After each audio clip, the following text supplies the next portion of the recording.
சிவகாசி மாநகரின் மையப்பகுதியில் அமைந்துள்ள சின்னக்குளம் கண்மாய் ஒரு காலத்தில் நகரின் நிலத்தடி நீர்மட்டத்தை பராமரிப்பதில் முக்கிய பங்கு வகித்த ஒரு மிகச்சிறந்த நீர் ஆதாரமாக விளங்கியது. இருப்பினும் காலப்போக்கில் முறையான பராமரிப்பின்மை, செடிகளின் ஆக்கிரமிப்பு மற்றும் கழிவுநீர் கலப்பு ஆகியவற்றால் தனது பொலிவை இழந்து முற்றிலுமாக முடங்கி கிடந்தது. இந்த சூழலை மாற்றியமைத்து கண்மாய்க்கு மீண்டும் புத்துயிர் அளிக்கும் நோக்கில் நமது சிவகாசி சட்டமன்ற உறுப்பினர் அரசன் அசோகன் அவர்கள் மாநகராட்சியுடன் இணைந்து கடந்த ஜனவரி 24, 2022 அன்று சீரமைப்பு பணிகளை தொடங்கினார்.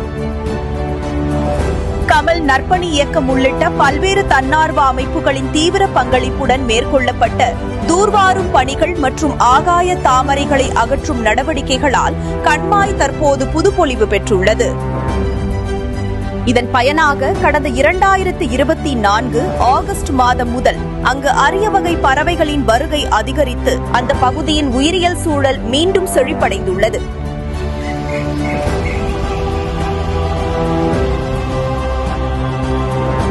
நகரின் சிறந்த அடையாளமாக மாறியுள்ள இந்த கண்மாயில் எதிர்காலத்தில் கழிவுநீர் கலப்பதை தடுத்து மழைநீரை மட்டுமே முழுமையாக சேமித்து வைப்பதற்கான திட்டமிடல்கள் மேற்கொள்ளப்பட்டுள்ளன.